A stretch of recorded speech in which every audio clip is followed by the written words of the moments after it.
This is exactly right. Get into the Hyundai Getaway Sales Event and get away with a deal so right, it almost feels wrong. Right now, you can get great deals on Hyundai's most popular models, including the adventure-ready SUVs like the Hyundai Santa Fe or Santa Fe Hybrid and the Tucson or Tucson Hybrid. Plus, there's the bold and stylish Elantra loaded with the latest tech. Or go all-electric with the Ioniq 5 or the Ioniq 9. So get down to your local Hyundai dealer and get away with a deal you'll love during the Hyundai Getaway Sales Event. Visit HyundaiUSA.com for details. Goodbye. Capture your favorite summer feeling with Pandora Jewelry. Discover a collection inspired by the sunshine, freedom, and moments that make the season unforgettable. From sun-kissed metals to personalized pieces ready to be engraved with your summer mantra. Each design moves with you from beach days to golden nights and every memory in between. Shop Pandora Jewelry's new summer collection in-store or online at pandora.net and let your summer unfold. Goodbye. This episode is supported by FX's The Shards, a seductive drama from executive producer Ryan Murphy. Set in 1980s Los Angeles, the series follows a group of glamorous, deeply entangled high school seniors drawn into a life of wealth, beauty, parties, and excess. At its center is Brett, whose reality begins to unravel when the arrival of a new student coincides with a series of mysterious murders. FX's The Shards, now streaming on Hulu. Goodbye.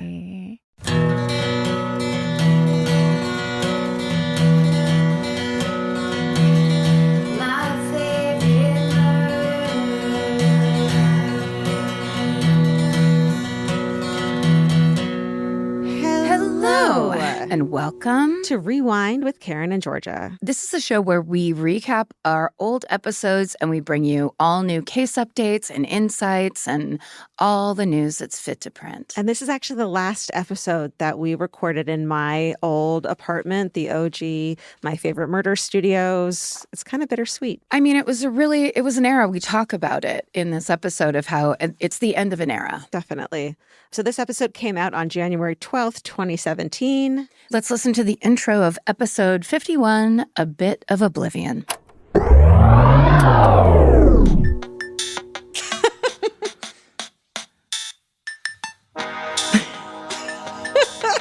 It sounds like scary. Bless the Rains down in Africa. What's that one? It does. Wait. Steven, it's good. What if it has like seven and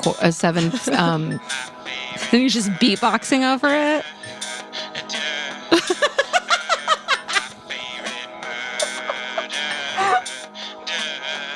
Hold on.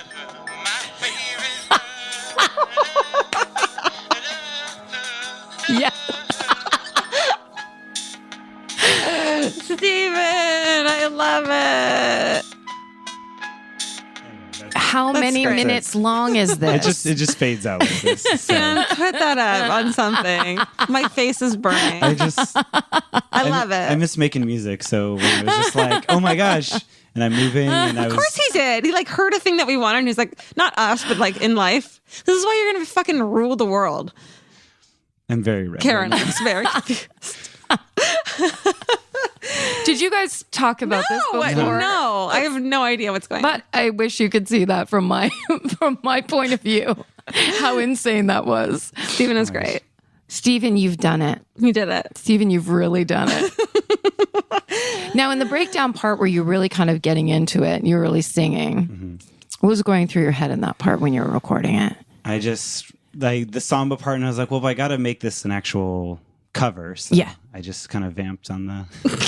I didn't think of inventing new lyrics or anything. No, but I'm saying you did, but you really went for it on that extended part where you kind of got emotional at the end. Yeah, it's fun. I don't know. I just kind of went You just let it out. Yeah. You just let out your feelings. Mm-hmm. Well, thank you so much. I love it. Thanks. All right. Episode 51. Play it again. They're going to just make me play it over and over again. Episode 51, the one they play it over and over and over again. I just want to verse after verse after verse where he's just like, I started working for them. And then there's the breakdown where it's like Elvis is meow and it's like breaking it down. That's good. You're so red right now, Steven. You're the color of your red beanie. And I love it. And it's cute. And I love it, Steven. You're being so quiet. Hey, this is My Favorite Murder. Welcome to My Favorite Murder. What's up? Hi. Hi. That's Karen. That's Georgia. This is My Favorite Murder. Do you like murder? You come to the right place. Do you not like murder? Go away. Give it a try. Oh, go give it a try. I mean, who knows? Yeah, don't Everybody go away. thinks they don't like murder. Oh my God. Till you hear a real good story about it. Yeah. Everyone thinks I hate that when they're like, you're creepy like murder. And like, well, I have this really interesting story. And you're like, everyone fucking loves murder. People love a good story. Like, come on, man. Don't judge us. This is just like Steven's theme song. Don't judge it until you get all the way through to the emotional. Twice. Yeah, you should listen to it twice for sure. Listen to this podcast twice. Please. And then stare at us while our face gets red. I was listening to the last episode. I don't listen to a lot of episodes anymore because like it's just like hard. But I was listening to the last one just for quality control. And I was cleaning the house and I had my earphones in and Vince was like doing another thing. And I just started cracking up so loudly at some point with something that we talked about. And it's like partly, it's funny, but it's also like, I'm laughing at how fun our friendship is and like these things that like, it's funny to me because I know what's going on. And he was like, are you okay? And I had to take out my headphones and me and like, I'm laughing at my own podcast. I'm sorry. Have you ever had the thing where your podcast starts like I never close windows on my phone correctly. So if I'm listening to our podcast in the car and then I'll walk in somewhere and then like in the grocery store, our podcast will start. So it's like me and my own podcast standing there trying to press. Like the harder you touch it, the more it won't go off. Yeah. That's happened a couple times. That's fun. Yeah. I think we've all been pretty embarrassed. We're all stupid idiots and it's fine. Look how far we've come. Way to go. Way to go, everybody. Way to go, everyone. We did it together. So this is episode 51 and my bags are packed and I'm ready to go. And this is the last episode. I mean, it doesn't matter to anyone. Like, we're just voices. It matters to us, though. It does. This is the last episode in the place where we have recorded 51 episodes. Yeah, and it's going to, wherever we do it in your apartment, in your new apartment, is going to have a completely different feel. It's weird. And vibe, as opposed to this beautiful seafoam green, kind of like retro situation that we've been in. Cozy and homey. There's no like hard angles. No. I don't know what that means, but it's like my apartment that I've been in. And I can't like normally like you'll record stuff and you're like, my apartment or yours? Like, let's go to mine. Mine's like you'll do it back and forth and you'll go places. But this is every single fucking, except for live ones. That's right. I've been in this apartment. It's always been in here. Thank you for that. Thank you for opening your home. I don't like leaving my house. Yeah, it works out good in that way. Yeah, I gotta wear. And also, if we did it at my house, it would just be every 45 seconds barking. Well, then people would make memes of your dogs, Frank and George barking instead of Elvis screaming his fucking head off. Yeah, I don't know. It wouldn't be as good. No. Yeah. Well, it's the end of an era. It's also 2017, so good. Right. Like new things. It's all about new energies, liminal space, what we've talked about already. Yeah. What can come out of being in a totally new spot. Yeah, vibes are involved probably. I bet vibes are totally involved. And like good ones, I hope. Well, we'll see. We'll see. And if not, then we'll move. Then you have to get a new apartment. Fine. Fair. Or move back into this Oh apartment. my God. I'm sad. I'm going to miss this place. Vince proposed to me right there. Shit. Yeah. Take a picture before you go. It wasn't a great proposal though, so it's okay. Should we Edit that out? snip that part out? No. He fucking knows. No, I'm kidding. I mean, yeah. No. No. He had stomach flu. It wasn't a great. It's fine. All right. So I cried. You weren't in the hot air balloon like you wanted to be? Well, it was basically a hot air balloon, but it was, oh my God. Okay. Hey, what's crapping? What corner? Did you watch Menendez Brothers? No. It's fucked up. It was good. Was it? Yeah. It was just like an hour-long thing about the trial and the murder and stuff. Some people are saying it was amazing. Would you use the word amazing? No, it was like an extended 2020 episode. What new information was revealed that I wouldn't have known in 96? Well, none. Oh. But you look at it from a new angle. And my angle that I looked at it from, which I thought was interesting, is like the Menendez brothers argued that the dad was molesting them. Right. But then went in like this crazy other direction of how the mom was molesting them too. And he molested, like it got crazy, but you could kind of tell the little part that was actually true in my mind. Yeah. And the stuff that they just exaggerated from them trying to play on that. And if they had just gone with the part that was true, which I think maybe the dad was molesting them, but they were also sociopaths, then maybe they wouldn't have gotten such extreme sentences. That was your theory, or they talk about it? That's my theory. Oh. Did they talk about those wigs at all? Yeah, I didn't know. For real? He had a toupee. Yeah. I didn't know that. And he was so young to have a toupee. One of the brothers, who they both look like Mad Magazine characters. But it was Lyle had the toupee, right? Yeah. The older brother. The older brother had toupee. Older brother said that he molested the younger brother. Oh no. In court and apologized. And when you see their faces when supposedly they're telling the truth, it's so different than when they're lying. Really? That's what I like. I would say watch it just for the testimony alone. Like, okay. It's so interesting to see.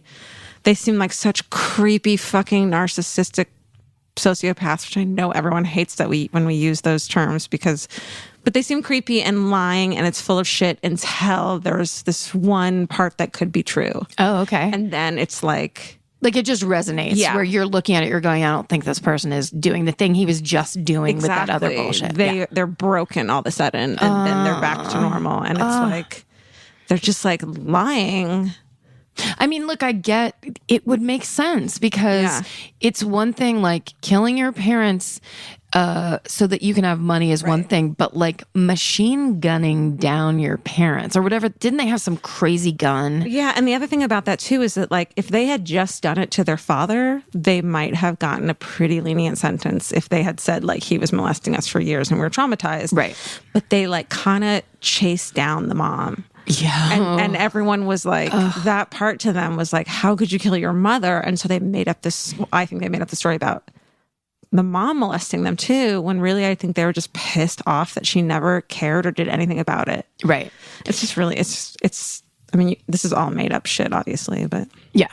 It's your theory. It's all my theory. Right. But it's based on you've listened to 1 million podcasts about it and watched a million crime shows about it. And, there was also the thing of how that father, Jose, was just a big fucking bully. And so it was like she was bullied herself, but yeah. Yeah. It's ugly. The whole thing is ugly. There's definitely no clear lines except for the fact that, here's the thing. You murder them, but then you just go on a fucking spending spree. Yeah. I mean, they just didn't do anything right. No, not at all. I guess I don't like that one because it's just greed. I hate the greed-based ones. There's a lot that I don't like until I watch something a little more interesting about them and then like them. And this is one of them where like I didn't give a shit. We just happened to catch it and then I liked it. So it must have been produced kind of well. Yeah. No, it was done really well. It was just like wasn't, one of the like Jean Bonnet ones. And we are back. We're back, and the song was Africa by Toto. That's right. One of the greats. How did we not know that? I mean, a legendary song. Also, it's just so funny. Stephen was such a gigantic part of the show, and it's so funny looking back on these episodes where it's like, Stephen wrote a song for us or whatever, where it's just like the third host. Totally. Like we were a little family. Yeah. I love you, Stephen. We love you, Stephen. Also, I want to clarify something. I say in the episode, because we're moving out of the apartment, that Vince's proposal was, quote, bad. I don't mean bad. I mean, like, I don't know what.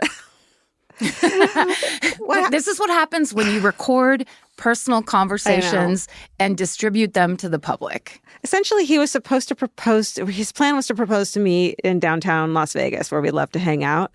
And he got. I'm sorry. Are you saying your plan was that he was supposed to propose to you in downtown Las Vegas? No, he literally made this plan. We were going to Vegas that evening. He got the stomach flu. I had to take him to urgent care. on the way back, he was like the sweating and kind of flu. Maybe he was just nervous. But we walk into our apartment and he comes out of the kitchen and I guess in his mind, he was like, fuck it, I'm just going to do it anyways. And proposed. And I was not expecting it at all. But I also had been proposed to in the past and it was really romantic and sweet. And it was a terrible relationship. So I kind of was like, maybe this is good luck. Yeah. You know? And for sure. It has been. So clearly. Yeah. Well, but those kinds of things I think are they're supposed to be this definitive moment. And then it's like, oh, here's the background. It's supposed to have this playing and this doing and blah, blah, blah. And also I wonder if he had the stomach flu, did they give him a shot or could he have been a little high on some sort of a medication? I don't think so. I don't know. But he was definitely sweating. And we're 12 years into our relationship, 9 years into our marriage. And things are great. So also one of the best weddings I've ever been to this date. Yeah. We made up for it with the wedding for sure. Also, we're being very timely in this episode, or it would have been interesting to know back then how this topic of the Menendez brothers would just continue on into the future for the next decade for us. Yeah. And like change our minds in a lot of ways too. Like the Monsters, the Lyle and Eric Menendez story, which was the limited series. And then the Menendez brother documentary, I think did change my opinion a lot in this case for a lot of people. And I think you can see that by the fact that they're having a parole hearing at this point to see if they're eligible for parole, which, you know, wasn't at all possible back then. So I think it's interesting. I mean, the idea that we really were, because of they call it the monoculture or whatever, we were just fed this kind of very singular story about these two rich brats. And what they did and then how they acted afterwards, very unsympathetic.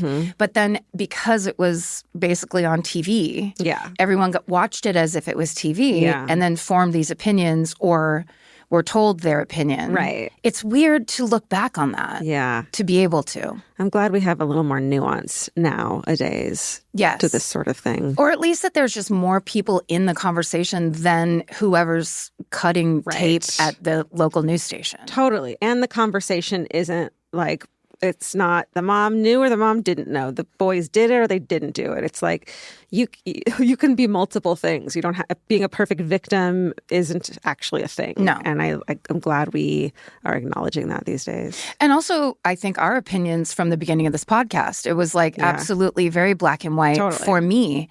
Just going in and being like, nope, people should, go to jail forever or whatever, the kind of things that we would talk about so casually. Yeah.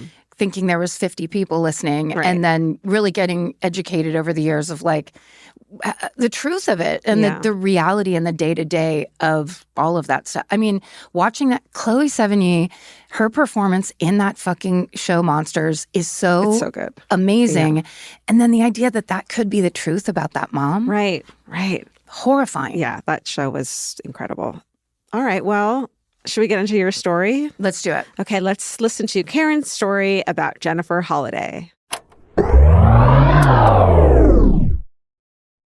This episode is supported by FX's The Shards, a seductive drama from executive producer Ryan Murphy. Set in 1980s Los Angeles, the series follows a group of glamorous, deeply entangled high school seniors drawn into a life of wealth, beauty, parties, and excess. At its center is Brett, whose reality begins to unravel when the arrival of a new student coincides with a series of mysterious murders. FX's The Shards, now streaming on Hulu. Goodbye. Summer means a whole new world for your feet. They're walking more, sweating more, and going barefoot all day long. For summer feet that need real comfort, there's Bombas. Bombas has a whole line of sport-specific socks for golf, yoga, the gym, and every kind of runner. They also make soft, supportive compression socks that are especially great for summer travel. Bombas sandals and slides are made from super lightweight, cushy, waterproof EVA foam, so they feel incredibly comfortable. And the best part, for every item you buy, Bombas donates an essential clothing item to someone facing housing insecurity, with over 200 million donations and counting. I wore my Bombas compression socks on the plane ride to and from Italy. And listen, I'm a girl of a certain age at this point. It needs to be done. And I felt so comfy and so secure with my cute little Bomba socks. So head over to bombas.com/MFM and use code MFM for 20% off your first purchase. That's BOMBAS.com/MFM, code MFM at checkout. Goodbye. Capture your favorite summer feeling with Pandora Jewelry. Discover a collection inspired by the sunshine, freedom, and unforgettable moments that make the season so special. Whether you're planning a weekend getaway, gathering with friends, or simply soaking up every sunny day, Pandora Jewelry offers meaningful pieces designed to celebrate your unique story. From sun-kissed metals that catch the light beautifully to personalized pieces ready to be engraved with your summer mantra, every detail is crafted to help you express yourself with confidence and style. Explore charms, bracelets, rings, necklaces, and more, thoughtfully designed to complement every adventure and occasion. Each design moves with you, from beach days and road trips to rooftop dinners, golden nights, and every memory in between. Layer your favorite looks, mark life's meaningful moments, and create lasting reminders of a season you'll never want to forget. Find the pieces that reflect who you are and where this summer takes you. Shop Pandora Jewelry's new summer collection in-store or online at pandora.net and let your summer unfold. Goodbye. This week, I wanted to get back to the thing I like to do the best, which is retell and I Survived. Yeah. Which is a first-person show that does not use reenactments. Yay. But also, this is one of the ones, as I was writing this up, I realized when we've talked in the past about how I cannot listen to 911 calls, this is the one time that I've listened to a 911 call that it insanely enhanced the story. So it wasn't just like some lunatic person screaming in panic and like a horror thing that immediately makes you go, oh my God, everyone's in danger. It's like the perfect, the fact that they even have it to run during the story is incredible. So anyway, I'll just tell you what it was. This is the attempted murder of Jennifer Holliday and the murder of Anna Franklin. Oh my God. And it happened in, this is from season 2, episode 6 of I Survived. So anyway, if you haven't heard this, I love the show I Survived. It's now in reruns. I think they're rerunning it on Lifetime, but you can also get it on something else, whatever. I think they're also on YouTube. But I like to every once in a while remember ones that just stuck with me and talk about them because I do love a survivor and I love the first person. I do love a first person tale of insane horror. Does it make you like calm down a little bit because like whatever bad happens, like you can still get back to the person and they're not dead? They're not fucking dead. Yeah, so it's like okay to be into it. Yes, exactly. Okay. You're not going straight down like we do at the end of an episode. Sometimes we're just like, oh, and then great, they got murdered. Yes, exactly. This is no matter what's happening, you're still looking at the person. It's like triumphant, you know that. Absolutely. And a lot of the time, because it's, I would say 80% women telling these stories, and they're telling you stories where you're like, holy fucking shit, and they're telling you, just fine, telling you the story of this thing that happened, that they survived, that they've gotten through, and they're there to tell you that story. And like you're like, I would never get out of a fetal position if this happened to me, and they're like, yes, you would. And yes, you absolutely would. Fucking deal with it. And that because that's life, and life goes on, and everybody does.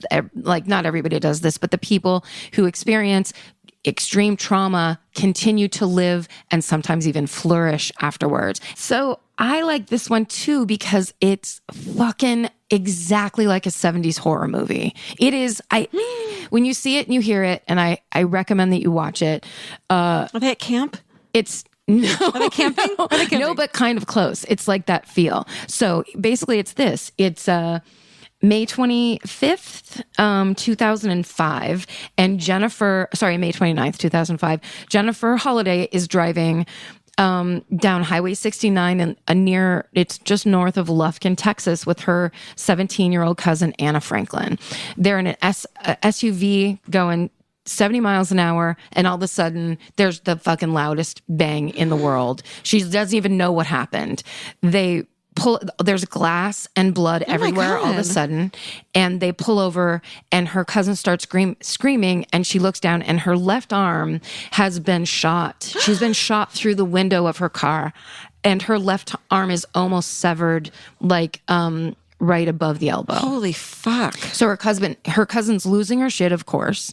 And she is an EMT. Fuck yeah. So she goes super calm and is like, pull out your phone, call 911 right now. Basically is like, calm down, stop screaming, whatever. Yeah. What they don't realize is there was a man who was driving next to them, and he was the one who shot at them. And he pulls over and he walks up to the open driver's side window, reaches in past Jennifer, grabs the phone out of Anna's hand, and just tosses it away, and he's laughing. And she says, right then, she was like, I got real scared. And so he basically, he backs up. He's got a shotgun in his hands, and they're both just kind of staring at him. He like takes a couple steps backwards, picks up the shotgun, Oh my God. and just shoots into the car. And Jennifer said in this show, it's like a tracer where she sees the bullet go by her face. Like it just goes right by the front of her face. Slow-mo. And shoots Anna in the head and kills her. Fuck. Wait, this is the older chick or the younger one? The younger chick gets shot in the head and killed. Fuck. It's her cousin. So, Oh my God. so then he pulls Jennifer out of the car. And she's like, what the fuck And is her going arm's on? almost blown off. Her arm is like hanging off. And he puts her into his car. Jesus. And they start driving up the highway. This is a fucking Mary Vincent tale all over again. It's insane, but it's also this kind of thing where it's like you can see it you can see it shot all grainy in like 8mm, where you're like, what the fuck? And it's like when she tells the story, it's like the guy's laughing. It's stuff where you're like, who? Fuck? What state is this, or what county? Texas. It's north of Lufkin, Texas. Okay. I don't know what the county What is. the shit, man? We are in what part of Texas is. Apparently it's a big place.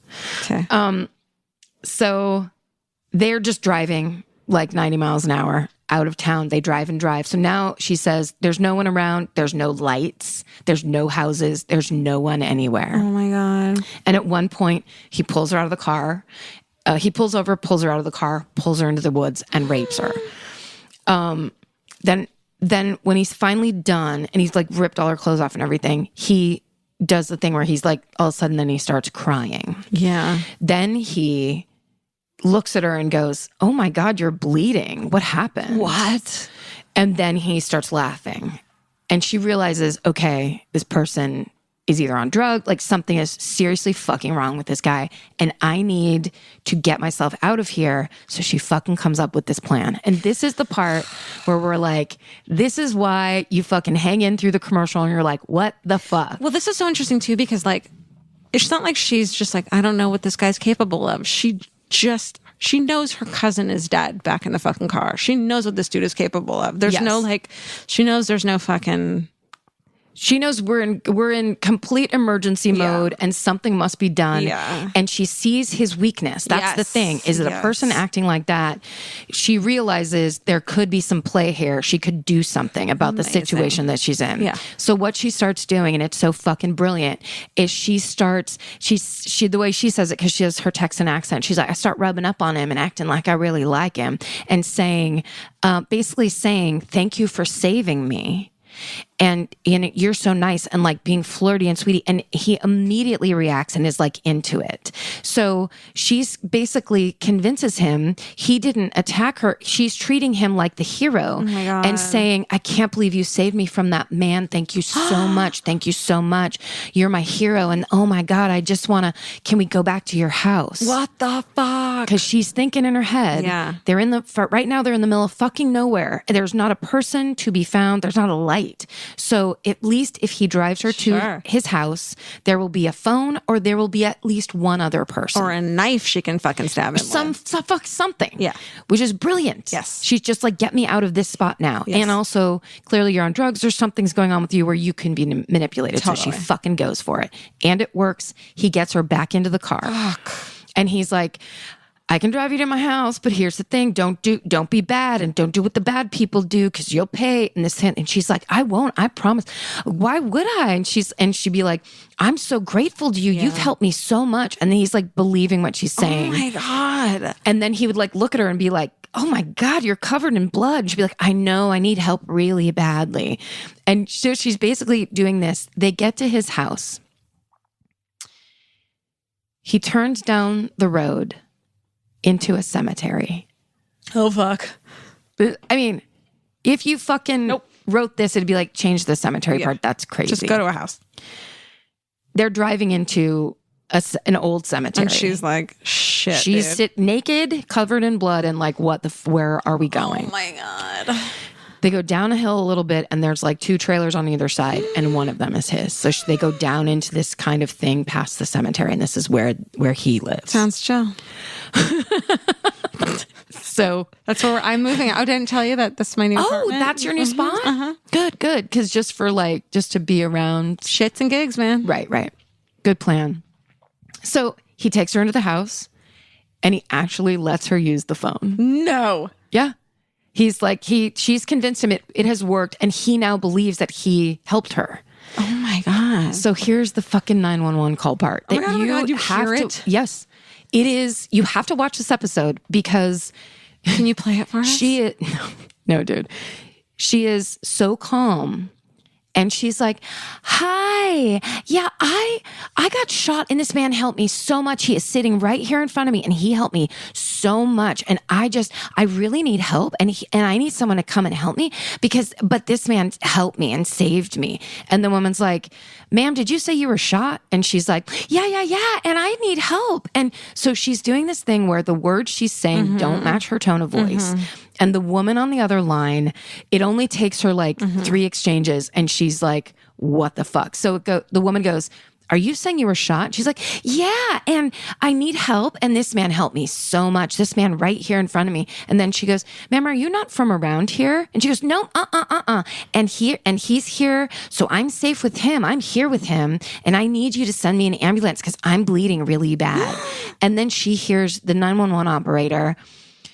Someone else says something where it's like that shooting.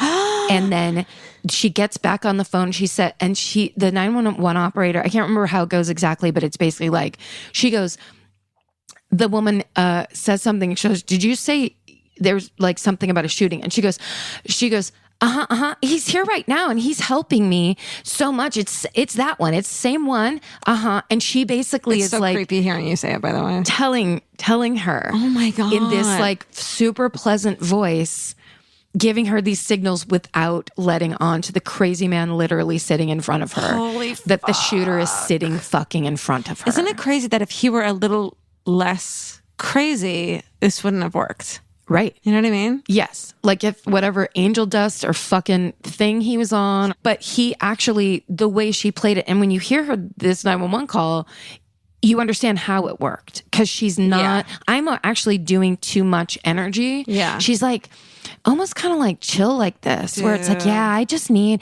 and yep, that's it. Yeah. And doing that chill as fuck. Fucking thing. So, oh my God. So she says, just need an ambulance or whatever. So they can't figure out where she is because it's not like a trace. Yeah. He ends up getting on the phone. And they have that 911, that portion of the 911 call. No. Where he's giving the 911 operator directions to his house. How the fuck does he not know? Like, how does that happen? Because he was out of his fucking mind on drugs. He was on drugs? And drunk. Oh. But I think it's the drugs and maybe something else. He had his brain's already a broken. crazy rap sheet. He had been in jail a ton of times, lots of fucking domestic violence. He had gotten into, his girlfriend had left him that night. Oh my God. And he got drunk at a bar and he said he did like Xanax or Paxil, like one single thing where I'm like, dude, you were on fucking angel dust. Yeah, that's like a Tuesday for me, man. Yeah, that's right. So anyway, the part of the recording, he's talking to the operator, saying how they should get to his house, and then going, yeah, and she's bleeding real bad. I mean, I got blood all over me too, and I saved her, and I don't know, like, you need to get someone here really fast. Like, he's completely been convinced. Jesus. And she goes, well, is she doing okay? And the 911 operator is like sweet as pie. You would never know that she's talking to anybody except for the nice man that saved this woman. So he says, you can only have an ambulance, no cops. And she's like, no, of course not. I only want an ambulance. I just need to get this blood off me and get this thing taken care of. Yeah. He's like, okay. So then he gives her shorts and a shirt to put on so she doesn't have to walk outside naked. Can you imagine being naked? Like naked too. It's like so vulnerable. Naked and covered in blood. Dude. It is total horror movie. Yeah. She goes outside and she says she's lost so much blood at this point, and she's in the EMT, so she knows. Yeah. Like she knows. And she says she's walking out. She sees the ambulance. So she's walking up this hill trying to get to the ambulance. And she's like, she goes, and I know I've lost so much blood because I can see the trees moving. What it was the fucking SWAT team in place. And she gets like out of range, and he is walking outside behind her. Oh my God. Because he's like gonna see her to the fucking ambulance. And then the second he gets far enough outside, the SWAT team just fucking goes down. He fights them, they take him down, and they arrest him. They don't kill him? That's amazing. No. They take him down. That's you can't just amazing. go. You're not supposed to just go shoot right, people. but like, you'd think he'd fight back and No, he fought him, but they arrested him. I mean, good for them. They arrested him. And he gets, it's 2 life sentences for capital murder, aggravated assault, and kidnapping. And when that show aired in 2007, she still had over 30 shotgun pellets lodged in her arm, neck, and chest. 2 years later that she did the show then. Yes. That's fucking insane. Yeah. And she still had like shotgun pellets inside her from these shotgun blasts that she survived. Fucking crazy. She had a son that like, since then? No. At the time, she was a single mother. And she said that she was thinking like she was positive she was going to die in the cemetery house that she ended up at. Yeah. And so the fact that when she got on that 911 call, she got to talk to this woman who got her shit, who like picked up on the game and Keys to the fucking city, man. did it. And because it's like basically the cops had come up upon Anna's dead body in that car. Yeah, they knew a situation had happened. Totally. And basically everybody hooked it all together. It's like best case scenario. Totally. For We're one of looking those for this situations. person. This girl is calling. Yes. This is what this is. And then basically at the very end, Jennifer just says, I should have died that night. Like, it's a miracle of God that I lived. And I just want to say this. It's not God bless God. It's not a miracle of God, because she was instinctually smart. She fucking came up with a plan, and she was brave enough to enact it and go for it and make it happen for herself. She did it. Like, she did it. Yeah. And yes, it worked out good, best case scenario, but it's like that's a survivor's instinct that she had, and she did it for herself. I mean, yeah. That's insane. Yeah. I wonder where she is now. Like, what's she doing now? Where's her kid? He's got to be proud of her, right? Yeah. Fuck, dude. Pretty good. It's a good one. What's her name again? Her name's Jennifer Holliday. Okay. And her cousin who died, she was like in her late 20s, but her cousin who died was 17 when it happened, Anna Franklin. Oh, honey. I'm sorry. R.I.P. Okay, we're back. Karen, any updates? How you feeling about that? I mean, this story, I remember watching it real time, and it was so unbelievably horror movie creepy what this woman went through and lived through, and of course, obviously survived, is unbelievable. Yeah. So there are no updates for Jennifer Holliday's story. She's kept a low public profile. And I didn't cover this in the original story, but after the attack, she struggled with very serious health issues and regaining motor skills in her left arm. I mean, it was essentially blown off by a shotgun. Yeah. She gave a 2007 interview with the Lufkin Daily News where she said, quote, "I still can't feel the back of my hand at all. I can't put my hand to my face. I have no fine motor skills." Wow. And basically, once the CEO of Memorial Hermann Hospital heard about Jennifer's story, and this is kind of insane. They covered all of her medical bills for a very important surgery she couldn't afford. And that restored movement to her elbow. So before that, she couldn't do basic stuff like tying her shoes. And then after that, she could. So, I mean, that's kind of a really lovely silver lining in what is truly like watching a horror film. Totally. I still can't get over, and I talk about it in the episode, when he takes her to his house and they drive through a cemetery to get to his house behind the cemetery, where it's just like, you couldn't script this any worse. No. This is another thing she said to the Houston Chronicle. Jennifer Holliday said, quote, "My sole goal in life is to get back somewhat as I was before. I know mentally and physically I'll never be able to go back to the job I used to have. I'll be able to do something, I'm sure." So, you know, being the victim of an attack like that, traumatic and horrible enough as it is, but then all of the physical repercussions afterwards, just like horrible. Definitely. So glad to talk about her as a survivor because she really beat the odds on that one. Yeah. And then we have another horrible story that I cover that does have a silver lining, even though it's just a tragic story. But we love the stories where laws are changed and where survivors fight back. Yeah. So let's get into it. This is Georgia's story about Megan's Law.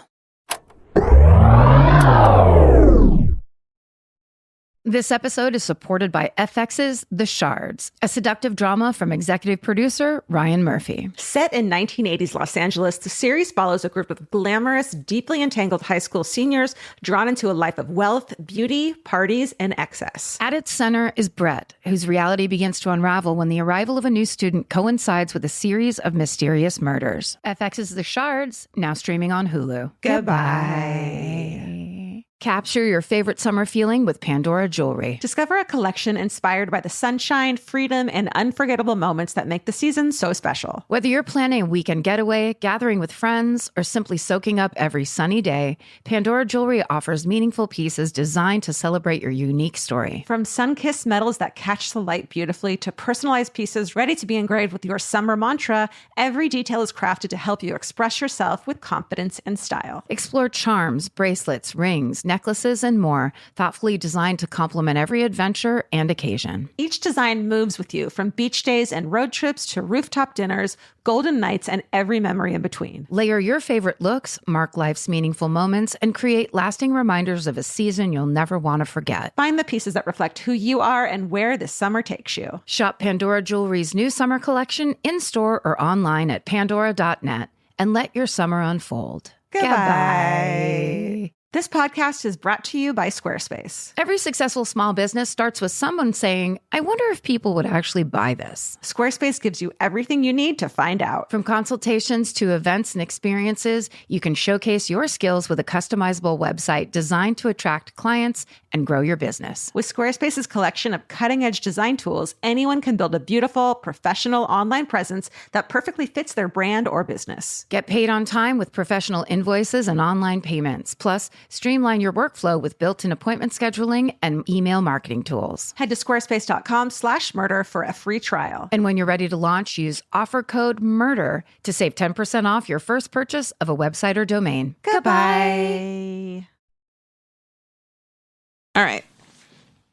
You ready for mine? I am. Mine's a bummer. Get ready to be bummed. It's not a survivor story, but there is a positive ending to it. Something good happens out of it. Okay. So Jesse Temendicos.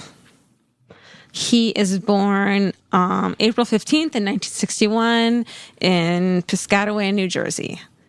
He claims that his mother was a promiscuous alcoholic, had 10 children by 7 different men, and that his dad was a violent drinker, and that his dad had sexually abused him and his brother all the time, and that they once saw their dad rape a 7-year-old girl. What the fuck? That's what they said. And that the father tortured and killed pets, and that he once forced this guy, Jesse, and his brothers to eat their pet rabbit. What? Yeah. So in 1979, when this guy, Jesse Temendicos, is 18, he persuades 2 5-year-old girls to go off with him in search of ducks, is what he tells them. He took them by the hand and leads them towards an embankment. One of the girls fucking has some horrible feeling and takes off, leaves him with the other girl. A little 5-year-old girl. Yeah, she's like, fuck this, I'm going to get help. Jesus. But the other girl, they get to the bottom of the hill by the brook. He knocks her down. He pulls her pants down. And right at that moment, the girl who ran away had got a neighbor and they run up and fucking find him. So Jesse pleads guilty to the attempted aggravated sexual assault. In exchange for pleading guilty, he gets a suspended sentence as long as he agrees to get counseling or to get counseling. He doesn't get it. And he's sent for, as a punishment, is sent for 9 months to the Middlesex Adult Correctional Center. 9 months because he said no to fucking counseling. Yeah. So in 1981, he's out and he lures a 7-year-old girl into the woods. Don't go in the fucking woods, with the promise of firecrackers. Man. And again, this girl's with a friend, and this friend is like, fuck this, and takes off on her bike. But while that's happening, Jesse takes the girl into the woods, strangles her until he thinks she's dead. And while he's running out of the woods, the girl who survived had gotten cops and they catch him. He pleads guilty to assault and is imprisoned in the Adult Diagnostic and Treatment Center in Avenel, New Jersey for 10 years, but he only gets 6 years. He's let out after that. And a therapist says that he thinks that he would eventually... So the therapist says that she thinks that he'll eventually commit another sex crime, but she doesn't think he'll commit murder. So let him fucking go after 6 years. So when he leaves this facility, he moves into a town. Where's the town name? Okay, he moves into Hamilton Township, New Jersey, into a house with 2 other sex offenders that he had met at the facility. What? Yep. Their plan or like halfway house style? Their plan. Dude. There's no halfway house style They're out and free. Yeah, it's the early 90s. Oh. There's no halfway house style. So it's the early 90s? So, I was thinking this was like 70s. I had that kind of like... He went in 1981. He goes in for 6 or 7 years. So he moves out. And so he's living at this time in Hamilton Township, New Jersey. One of the sex offenders he lived with, named Brian Jenin, he had joined the Big Brothers so he could have access to young boys. So he gets out. The other one is Joseph Cifelli. He had been charged with carnal abuse and sodomy of a 5-year-old girl. And he pled guilty to 3 counts of impairing the morals of a minor. What kind of fucking impairing the morals? No, you're a fucking rapist. You're a rapist. It's not... You're not fucking with the morals, man. You're like, okay. So across the street from their house and one house down, and this street, I saw it on a video, it's a tiny street. It's like, it's a small neighborhood. And this is like this is a small town, you know, families. It's not a dangerous town. Right across the street lives the Kenka family. And part of that family was 7-year-old Megan.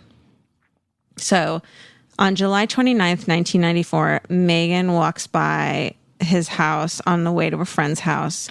And Jesse tells her, as he had done in other fucking times, that he has an animal to show her. He says that he has a puppy inside his house and wants to show her. And she goes with him into his room.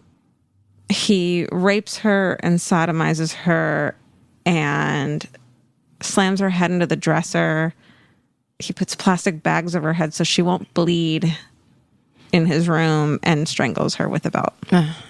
And then he puts her body into a toy chest and dumps her in the nearby Mercer County Park. It's fucking horrifying. So that night, Megan's family's freaking out. There's a search for her. Jesse participates in it, handing out flyers. the police go door to door. He tells them he had seen Megan riding her bicycle around 2:30 in the afternoon, but he also tells Maureen, Megan's mom, some other weird shit about seeing her before dinner. His story is weird. He's like nervous and sweating when he's telling these stories. Wait, so sorry. He went to the mom and was like, the mom was like, have you seen them? Okay. And he was, he was like, he wasn't keeping his own story straight. And he was offering too much information. And okay. And so the next day, I guess one of the roommates had convinced him to confess. One of the roommates was like, you need to fucking confess. Fucking in the bowels of hell, they decide they're going to get fucking... This guy's like, I'm fucking clean, man. You need to get the fuck out of here. The next day, he goes in and confesses to investigators, and he leads the police to Megan's body. He confesses to some of it, but not all of the aspects of the sexual assault. And so once the autopsy happened, the police were like, yeah, but here's more information. And he's like, okay, yeah, I did that too. Like, he's a fucking creepazoid, and he knows, like, he's not crazy, and he's not mentally impaired because he knows to keep this certain information from the cops. He knows that he should put a bag over her head so that blood won't get places because... Yeah, he's aware of exactly what's going on. Even though he had a really low self-esteem. He had a really low IQ, but he knew the things to hide something. He was smart enough to cover his own fucking tracks. Right. So there's bloodstained hair, fiber samples, and also Megan had fucking fought back, and there was a bite mark on Jesse's hand because she had fought really hard. And he said that the reason he killed her was because she fought and he was scared she was going to tell her mom, which is utter fucking bullshit.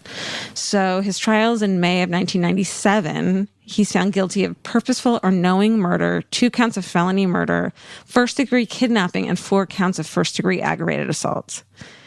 And in June, he's sentenced to death. And in his statement says, okay, I'm sorry for what I've done to Megan. I pray for her and her family every day. I have to live with this and what I've done for the rest of my life. Yeah, it's very sad for you, Stephen. I ask you to let me live so I someday can understand and have an understanding why something like this could happen. Thanks. Wait, did he say thanks at the end? He said thanks at the end. Oh, sorry, wait. His name is Stephen, right?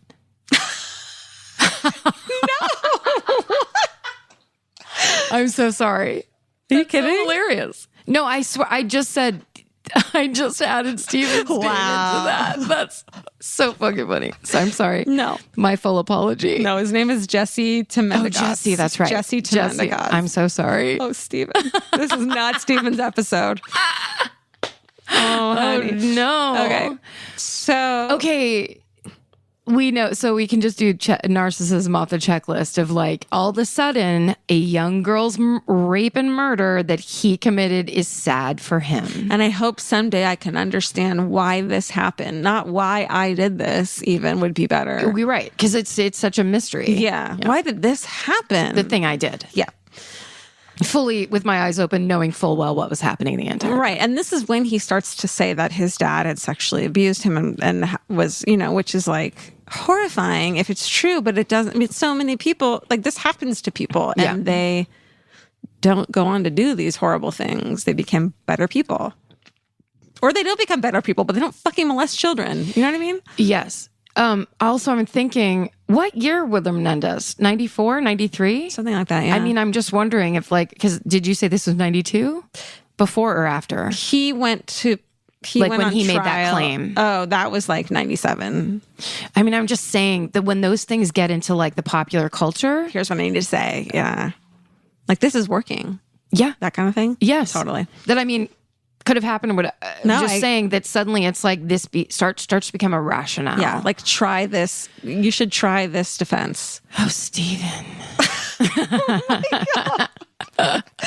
Oh my God. Okay. No, his name was Elvis. So here's the positive on this horrifying story. Yeah, this is fucking rotten. I know. So Michelle's parents, Richard and Maureen Kenka, go on a fucking crusade to change the law. They demand mandatory community notification of sex offenders. Yep. Megan's Law. Megan's fucking law. This is Megan's Law, which I thought we should all know where it came from. Fuck yes, we should. It's important. This is why it's not just some. I didn't tell this horrifying child murder story, which I would do. I'm not fucking arguing that I'm better than that, but this is an important one. And I was studying some other murder today to do, and that came up, and I was like, Jesus, I don't know enough about this. I love that. That's so I really studied good. this, and I was like, this is my murder. This is important. And the one that I found can come up because it has to do with Megan's Law later. But let's get to this. You know what I mean? So Richard and Maureen, badass motherfuckers, go on a crusade to change the law. They demand mandatory community notification of sex offenders, which is the thing of like when a sex offender moves into your community, they have to notify the whole community that there's a sex offender living there. They can't live in your schools or daycares, all this shit. Can't fucking join the Big Brothers. No, you motherfuckers. So they say that the registration requires... So there was the Jacob Wetterling Act originally, which is... we all know the Jacob Wetterling story, which was horrifying, but that only required sex offenders to register with local law enforcement. So they didn't have to tell anyone about it except the law enforcement. And they said that Megan would still be alive if they had known the criminal history of this dude. So in 1994, New Jersey enacts the law. And in 96, President Bill Clinton signed a federal Megan's Law. And it's basically amending the Jacob Wetterling Act. It sets guidelines for the state statutes requiring states to notify the public, although officials could decide how much public notification is necessary based on the level of danger posed by the offender, which is kind of troubling. So there's 3 tiers, and based on those tiers, they have to tell a certain amount of people, which sucks. And I can tell you what's in each tier if you want, but I don't know if it's even fucking worth it. Like, do you have to list acts that are super upsetting? Pretty much, yeah. I mean, it's all troubling, and it's, you know, there's this whole argument now about First Amendment rights and all this shit, and like, you know, freedom of it's just like, it's an ugly thing where you're just like, don't molest children. You lose your fucking rights when you are a sex offender. Yeah. You lose your rights, and you can't fucking argue your freedom of whatever the shit. I mean, they want them to do speech, right? Is it like the freedom of privacy? Yes, that's the one. Yeah. Which is like, well, you don't get to have it. You lost that. You don't get to have it. No. Also, tell your friends in your fucking apartment you're sharing with all the other sex offenders, let them know if that's something they're going to continue to do if they get caught and prosecuted for it. Yeah. They're not going to be able to have that privacy to be a child rapist anymore. Yeah. Sorry. It's not like, so tier 1 is someone who's convicted and served less than 1 year of imprisonment for something like, it's for something light, like receiving or possessing child porn. Oh. That's tier 1. Like, that's a light fucking thing for them that you don't have to tell everyone. Or sexual assault against an adult that involved sexual contact but not completed or attempted sexual assault. So they try to fucking rape an adult but didn't fucking go through with it. They're not scary. They don't have to come and knock on your door and say, I did this. Nope. Okay. So you don't know that there's a rapist, attempted rapist. Attempted rapist. Because this is the classic difference between attempted and succeeded. Fuck you. Like, well, because all it is it's just going to lead to now they're going to succeed. That's all. It's that. So this time they're going to do it. They're going to kill them so they can't be identified and brought to trial. Right? Because the second tier is when people who have had one conviction get another one. So they're not going to want that other one. They're going to kill their fucking victim instead of letting them live. A bunch of other shits. Tier 3 is just like, you don't want to fucking meet one of these motherfuckers ever. Anyways. And are those the people knocking on your door? I don't know if that's actually a thing. Okay. I don't know if they do that. I'm just thinking of that part in The Big Lebowski where Jesus knocks on people's doors and immediately gets punched in the face. That's amazing. No, I think that the cops or like they have to hand out flyers door to door. But there's this crazy thing too, where you're not allowed to tell anyone about the flyer you got. So we don't have freedom of speech to tell our friends that there's a fucking child molester living in your neighborhood legally. What? Yeah. How is that? I don't know. And let me say that this is from Well, you can leave it on the coffee table and point to it without saying anything. Also, tip tap. Also, this is from an episode of 60 Minutes in 2000, so I could have changed by then. Oh yeah, I didn't do my research, so you can't keep up with every goddamn law they pass. I'm sorry, I'm a busy woman.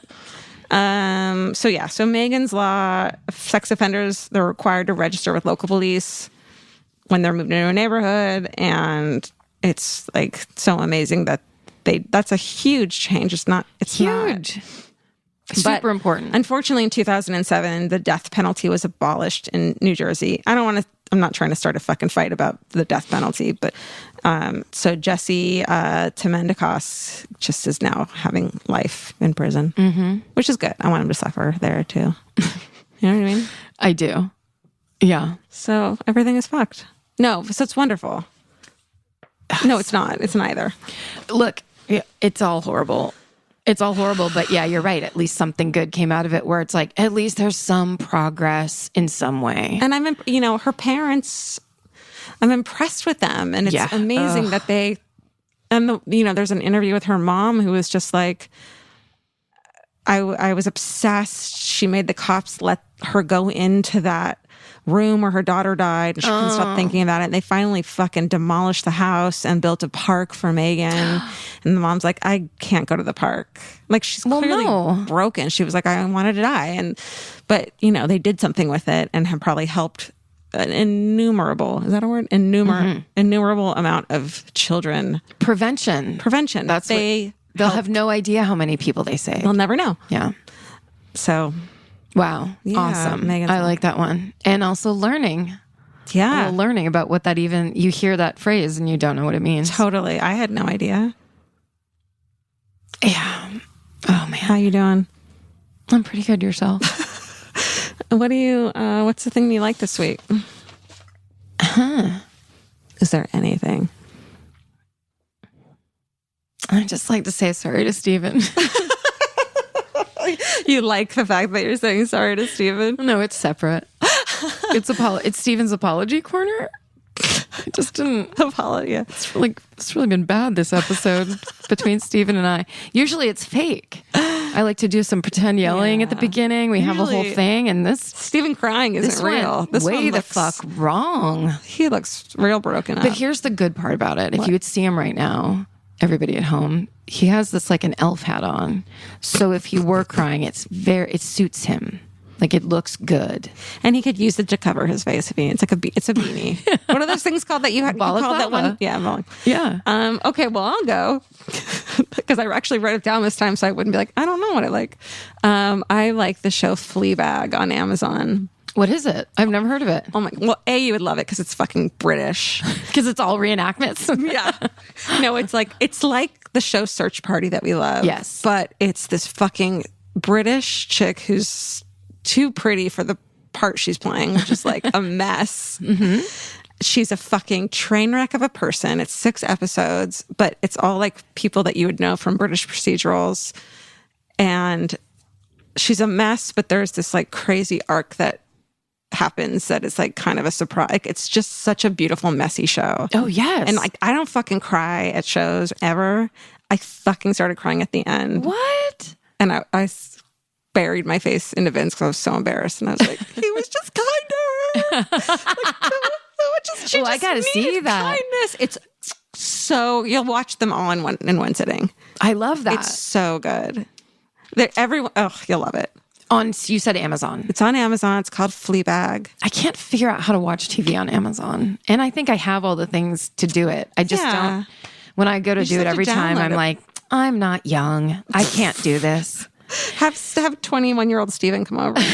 Well, he hates you now, so he's not going to do it. And make him a casseroles, all these apologies. Look, I don't think that you are a child murderer. I never have. I don't know why it came out.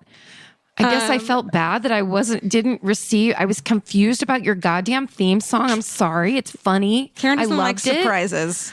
I just was confused. There's a chick who's a main character on this show who is from like a British procedural detective murder show.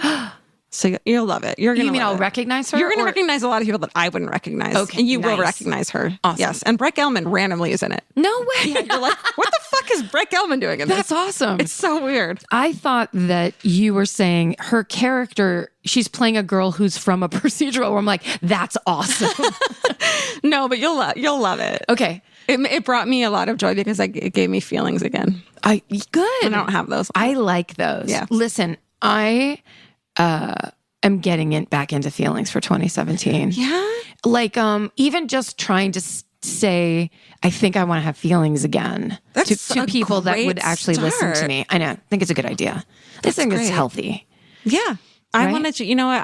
I had therapy today and I want to have reality again. I mean it. I know what you mean, I think. Because I think my therapist and I did this what is it called? Not activity, but like.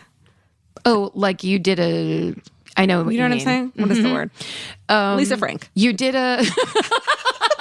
you drew weird unicorns? Yes. We did this. We had a Exercise. Thank you. I want to get my fucking memory. I want to move. What if this house had black mold this whole time? That would be my amazing. brain, the reason. But then you go to the new house and then you're like Bradley Cooper in that movie where you like can see everything I'm just and you too know smart. everything. Yeah, and I'm like, I got to move back because this is really overwhelming. It's too much. I did better the other way. It's too much for me. We do these exercises where we sit in reality, and it makes me realize that I've been disassociating with the world because it's easier to filter in when I think that there's a different plane of existence and this is all fake and virtual reality. Mm-hmm. And that every book I read is like more real than life. Yes. Are you saying yes like you're scared of me and you think I'm crazy? No, I am not. Is that crazy? So we do it and it's scary and overwhelming. And she's like, how do I say yes in a way that would, because that was the realest yes I've said in a while. oh, cool. Okay. No, that's all. Yeah. And I then- hear you 100%. And then she's like, leave it here, though. Don't go do that because you'll have a fucking panic attack if you do it in real life. So, Because you can't stay in too long. no. Everybody copes in different ways. It's like my therapist said to me one time when I had quit, don't drink anymore. Yeah. Quit doing anything extra, quit. And then I had quit sugar and I'd quit this and I'd quit that. Yeah. And she goes, well, you got to do something because everybody needs a little bit of oblivion. And I was like, you're fucking really good at your job, Michelle. Everybody needs a bit of oblivion. Yeah. It's not lower back tattoo. big butterfly underneath. Beautiful. Put it in quotes, misspell oblivion. Everybody needs a little bit of oblivion. Of oblivion. We're not aiming for perfection here. There's no perfection happening. We don't want it. We're saying not feelings into it. and reality. Feelings and pieces of reality at times. Bits and pieces. Then dip back out and go into your other world. Because I can't. I know I have one. Okay. But mine I haven't seen yet.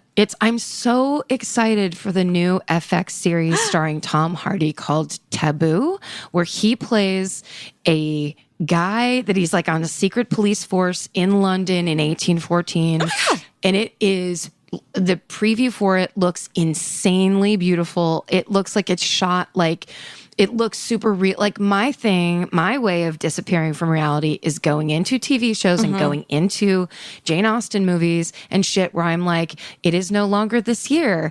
We are now back in the time where you sit in your room and write letters and see if somebody wants to come and sit in the salon with you. I don't do that with movies. I do it with books because movies, I'm like, that guy has a fucking headshot. That piece of shit motherfucker. Like, someone dressed that person in the wardrobe like assistant is so miserable. And like, someone threw coffee on her today. Like, I can't watch. I have to make it up in my head. That keep you in, that They don't do push that. you out. Okay, Fleabag was one of the only ones I've been able, because I was able to, the one I just talked about. Yeah.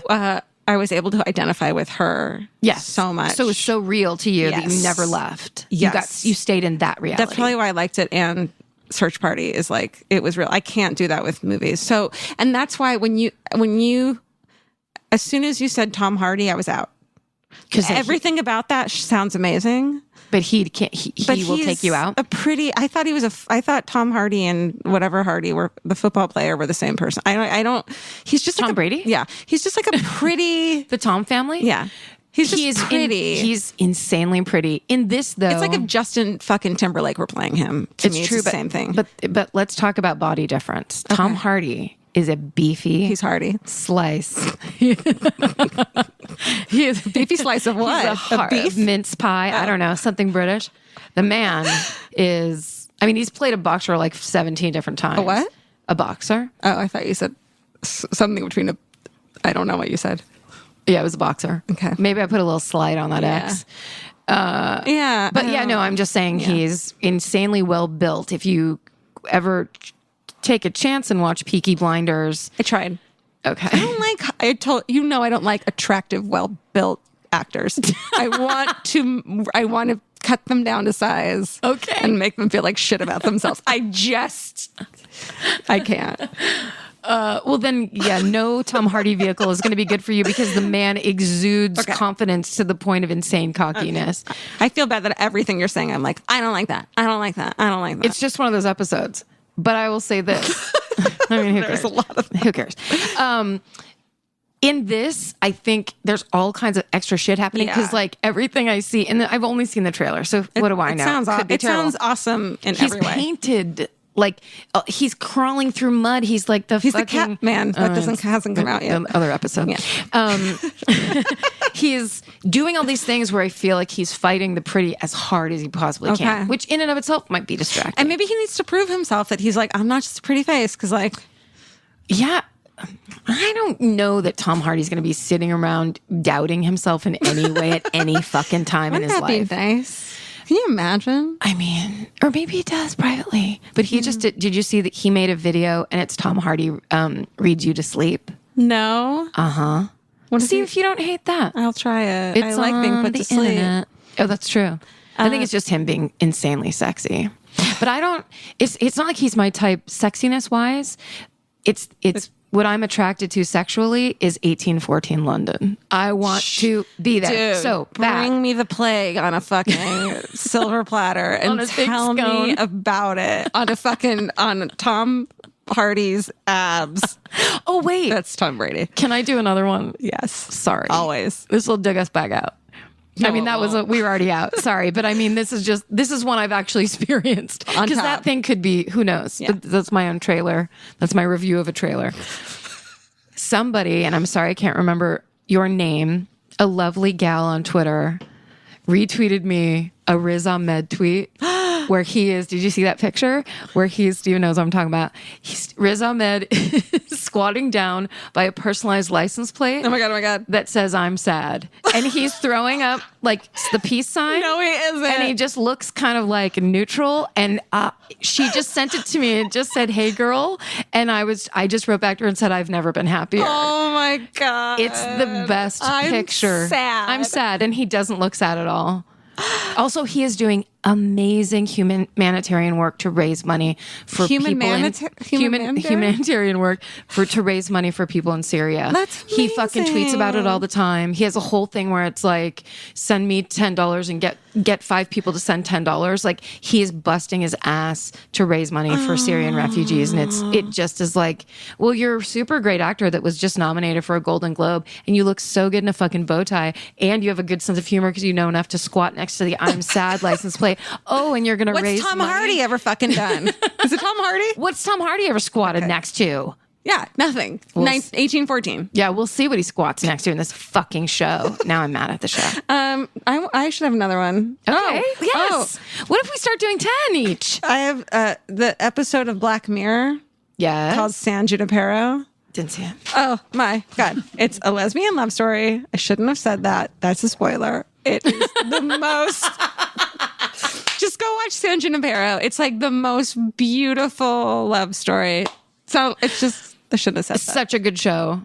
Charlie Booker, the guy that writes that show. I think he wrote and directed this episode. That might be wrong too, but I bet he did. It's not even a Black Mirror episode. It's like such a beautiful story that you don't see very often on, television because it's like spoiler alert, because there's lesbians, but it's just a love story. Okay. I'll watch it. And it's heartbreaking and beautiful. I was actually avoiding Black Mirror because when I go to my TV escape, I just want it to be an actual escape. So when it's a thing like, look at how your phone is going to murder your eyes, it's like, I don't want to do this watch right the now. first episode. It's so good, but it'll make you stop using your phone ever again. Good luck. Good luck. It's so good. Bryce, what's her name? Dallas Howard. Dallas Howard. Is she in it?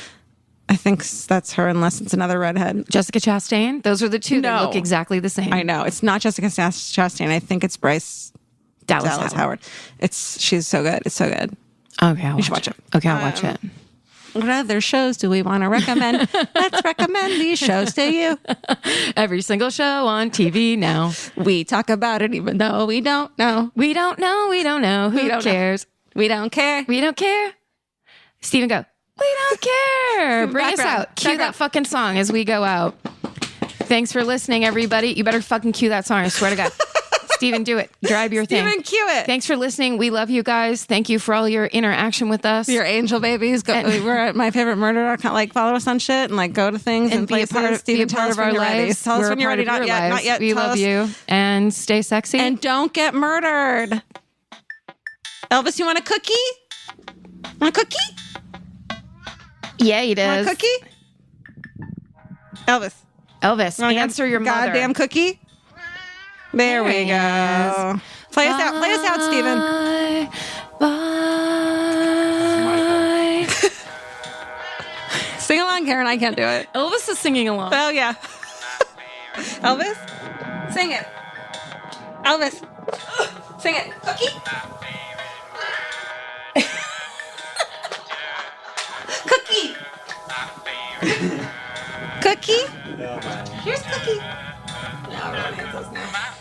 Everyone who's trying to fall asleep listening to this episode is like, fuck you. Elvis, you want a cookie? We did it. Last episode here. Bye. Goodbye. I should give my address now.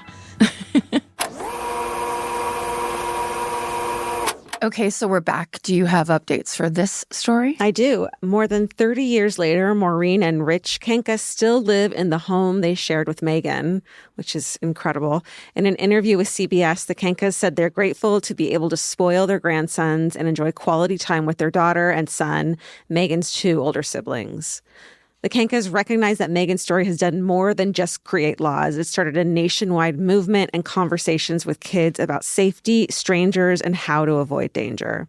30 years ago, Maureen Kenka said, quote, "Don't sugarcoat it. Tell them what happens to little children by sex offenders." Mm-hmm. I mean, it's so hard, I'm sure, but you got to warn kids about the dangers of life. Yes. Right? I feel like since that time that has really changed, where that was the kind of thing of like, oh, that's inappropriate to talk about. Right. And now obviously parents are much more like that kind of like propriety concern is not what you should be worried about. You should be worried about keeping your kids safe. Totally. And to this day, Maureen's message and mission are still the same. It's to honor Megan by protecting children. And then I also talked about the 3-tier system as part of the Federal Sex Offender Registration and Notification Act. So knock and notify is still a thing, like you see in The Big Lebowski, but it's state-specific, not federally mandated. I mean, that's where we all know it from. No, right? it is it's the perfect thing. I was just referencing The Big Lebowski to my dad the other day, where I'm like, "Don't fuck with the Jesus man," and I'm like, God. "Why am I quoting The Big Lebowski to my father? He does not know what I'm talking about." Were you high? Did you have the flu and they gave you drugs? So it's usually officers and not the offender who do the knock and notify thing. And now in New Jersey, where Megan lived, knock and notify is mandatory, but only for tier 3 sex offenders. So that's interesting. But updated offender obligations now include providing email addresses, internet IDs, and verifying information every 1, 3, or 6 months, depending on the tier. So, I mean, what a historic story. The kind of story that I think we would do differently maybe now, but it's all the same, so important to talk about. Yeah. And then so because we're ending on it, It's like we could finally feel those heavy stories of like, we have to pivot here. Yeah. It's too hard to stay here. yeah, it was a gleam in our eyes not to be total fucking downers. Right. Yeah. So Important. So in this, I recommended Fleabag before I it was know. a thing. I didn't know. I'm so impressed with myself. You should be. You called that. You're a visionary. But also, I just saw the note that says Karen can't figure out how to watch things on Amazon. What in the fuck? What? Am I really that old? Like, it's like we're like, Stephen, can you help Karen watch something on Amazon Prime? Was it new? It must have been new. I guess so. I didn't have a smart TV. You're confused about that, and I'm confused still to this day about the difference between Tom Hardy and Tom Brady. I'm furious at you about that. It's just a name thing. It's not a person thing. I know one is light and one is evil. I know. One is British and one is not. One is a New Englander or something. You can't give me too many names and expect the world from me. Yeah, the Tom ratio is too high for you in this. Yeah. I mean, if we could travel back in time and tell that Karen and Georgia, hey, hold on, because you're excited about Tom Hardy and he will be there when somebody else mentions your podcast name in front of him. That's right. In Venom 3, The Last Dance, which stars Tom Hardy for sure. Yes. Tom Hardy. Tom Brady did not star in Venom. No, that's for sure. Our podcast is mentioned and is pretty fucking incredible. Also, he's listed as a writer. So I think we got ourselves excited one day thinking about what if he actually was making a reference. But the odds of that are, I would say, between 2 and 3%. Definitely. On a good day. All right. So this episode, as we said, was originally called A Bit of Oblivion. Which I think is, I still think about that quote because you say we all need a bit of oblivion. And I think it's a pretty classic, excellent, saying. And I have to give full credit to my therapist. That's her. That's right. Where I was like, talking about all the ways that I love Oblivion, which I have a lot of them. Yeah. And then she's just like, we all need to get out of this reality every once in a while. Escape. It's a thing. Yeah. But if we called it something else, maybe we'd call it I'm laughing at my own podcast, which I've done many, many times. Stephen's Apology Corner. Sorry, Stephen. How about I'm sad? Just that picture with Riz Ahmed. I'm sad. I'm sad. Back into feelings. I mean, there's so many. Whatever Hardy. The Hardys, the Hardy Boys. Well, bless the rains down in Africa. There's so many in this one. Yeah. Stephen, help me watch Amazon. Well, thanks, you guys, for listening to this episode of Rewind. We hope you enjoyed it, and we'll keep bringing them to you. Yes. Stay sexy. And don't get murdered. Goodbye. Elvis, do you want a cookie?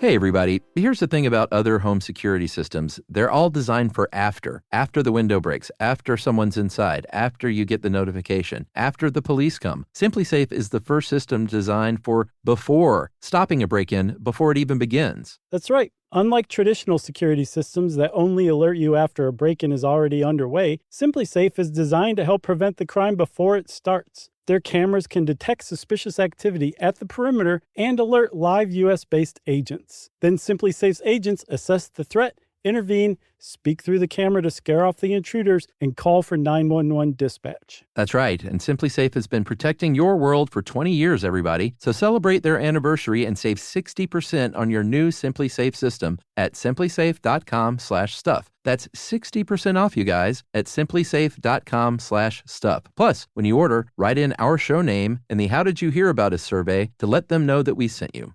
Don't forget, there's no safe like SimpliSafe. Vacation planning should feel like a breeze, not a deep dive into countless travel sites searching for the best deal. With Cheap Caribbean's Budget Beach Finder, you can search every destination and every date all in one search. You'll save time and money with the Budget Beach Finder. Say goodbye to endless scrolling and tab hopping, and hello to Budget Beach Bliss at your fingertips. Go to cheapcaribbean.com to try out the Budget Beach Finder and see just how stress-free vacation planning should be. Goodbye. Hello, beautiful. I'm Amy Arrett, founder of Madison Reed, a hair color company I named after my daughter. I started Madison Reed because I believe women deserve better. Better ingredients, better results, and the freedom to color on your terms. Color at home with our permanent hair color kit in less time and for less than a typical salon. It's a salon in a box for rich dimensional color and 100% gray coverage. Try our 10-minute root touch-up kit for a permanent root refresh, or our hair and brow mascara to cover stray grays on the go.